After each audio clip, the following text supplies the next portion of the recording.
I think he can beat Fury. Yeah. I think if he attacks Fury's body, I think if he uses his strength and his athleticism, I think he got it. Yep. You know, if he wants to do that, I want to box on the outside and I'm hesitant and I want to show that I learned how to move. I don't know. But if he, that's the wrong fight. We need that. I think, you know what I mean? That ragdoll him. Yeah, as well. Sorry, just to cut in as well. Yeah, after the Pulev fight, I said that I didn't feel that AJ went to the body enough. Yeah, because I'm watching the Pulev fight and I'm watching it like, how would you fight Fury? Yeah, and that's what I was judging him off of. He went there. Yeah. Okay, yeah. So he went to the body as far as when he he was jabbing to the body, but as far as when he was like, on the inside throwing combinations and that, his combinations, they were all uppercuts and hooks, and I didn't actually see him go downstairs, and I feel like he kind of let Pulev off the hook. Don't get me wrong though, when Pulev turned his back, 90% of referees would have stopped the fight then. Yeah, once he turned his back and he kind of ran away from AJ. So, although I understand what you're saying, yeah, Darnell, yeah, where I feel like part of the criticism's unfair. I'm not saying you're wrong, Don't get me wrong. Yeah, understand what I'm saying. Well, I feel like it's unfair. If you're saying like, once he jumped on him, he should have gotten him out of there, yeah?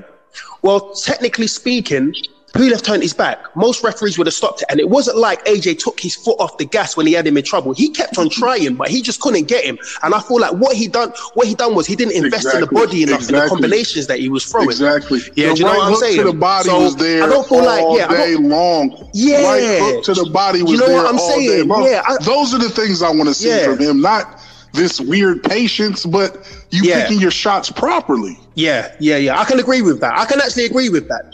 Yeah, and these are the things I'm seeing. Yeah. But this is why I wanted to talk it out anyway, because I knew we would come to a conclusion of, he's not really hating. I'm not saying, certain things like, oh man, he's a bum. He shouldn't be, And I hate heavyweight right now. Like it's my least favorite division.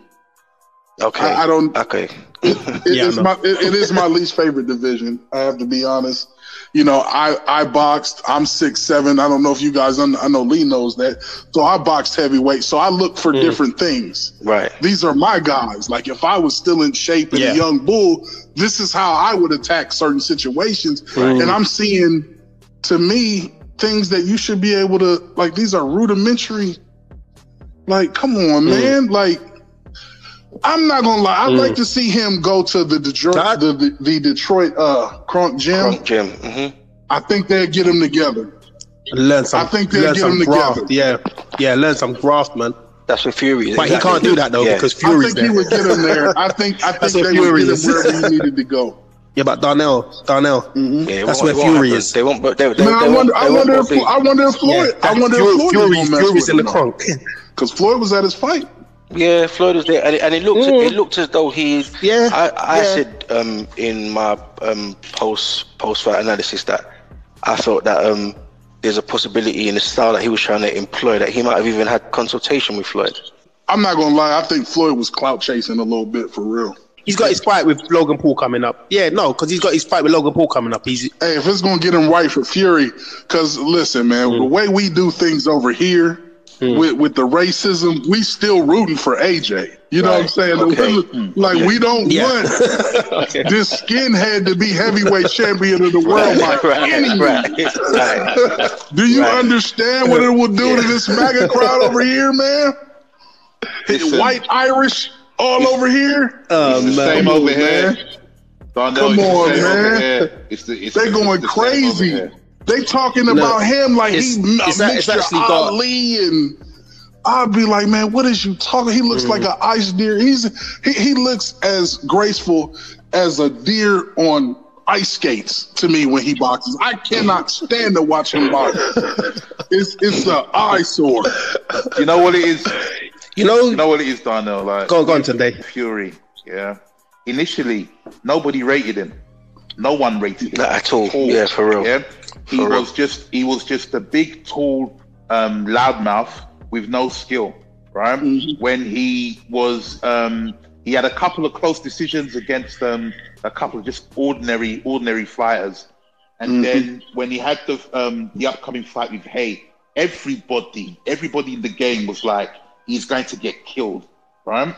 That fight they had injuries. That fight didn't happen. Then against Chisora, everybody thought in the first fight that Chisora will get him. It didn't happen. He beat Chisora in the first fight. Then he dealt with him even worse in the second fight. When he fought Klitschko, that's when people started to change a little bit. But even then, did y'all watch that fight? Please watch that fight. When's the last time you watched that? It was. Listen, it's a horrible fight.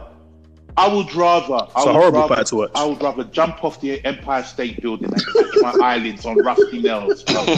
Watch that fight. It's right? Brutal. It was horrible to watch, but he got the job done. It was effective. And that's the thing. I think talking about that Klitschko fight particularly, it wasn't the state of the fight that people were concerned with. It was the fact that he came through it and beat him, and and not just that as well, but. He's probably the only person that I've seen beat Klitschko, the modern Klitschko, or the later Klitschko, the one that wasn't getting knocked out or knocked over by everybody. He's the first fighter that I've seen psychologically take him apart before punches being thrown. And he did that. He did that with. He did that with Wilder. Now the thing is, that's not going to work against AJ. So all those games, all those this that, it's not going to work with him. What will happen is, we will see the best Fury because deep down he rates AJ and he knows how dangerous AJ can be. AJ can't stand off and try and box him because he will lose. Right. He will need to get up in him and he will need to ragdoll him all over that ring. Yeah. He will need to lean on him. He will need to just make it a very hard night for Fury. Don't give him no space whatsoever. White is by far, when it comes to the body, he's murderous. And that's what AJ needs to employ. What he did against Pulev was effective. I agree that he was headhunting a lot with the uppercut and stuff, where the body was just there, ready to be taken. So, there are things that he needs to employ, but he's smart enough and disciplined enough to have different strategies for different fighters. And he's got so many natural tools. It's just annoying though. It's like, listen, man, I'm all right with him unifying all the belt. Like, there's this, you don't like him. It's just annoying when I hear that. Like, I actually like dude. Like, I like dude. He's never done anything where I don't really fuck with that dude. I like dude. We cannot have Fury get these belts, man. Like, you know what though? You know what? I wanted to say, obviously because you're in the States and that, you might not understand the UK perspective on some of these fighters and that, in terms of like race and stuff. Do you know what I mean? Because obviously, it's kind of it's a lot different in America than what it is out here. And now in terms of like race and stuff, like you said, Fury, white guy, skinhead, things like that.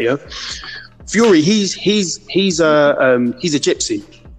Yeah, and I don't know if you guys know about. Yeah, I know what a gypsy is, but in America, I don't know how they're looked at racially in the UK. You don't understand. You might not understand it though. Yeah, you don't. Yeah, you won't understand it. So it's like a lot of gypsies would, although they're white, they would actually consider themselves to be like a minority as well, because the general, I don't know, there's a general, what's the word I'm talking about? Stigma, maybe, about, the gypsies here. Like they live in caravans or in caravan sites. Yes, I mean, some move from site to site and things like that. And they've had a bit of a, a bit of a, I'm trying to say it in a polite way. Stigma's the best way to kind of say it. You know what I mean? Yeah.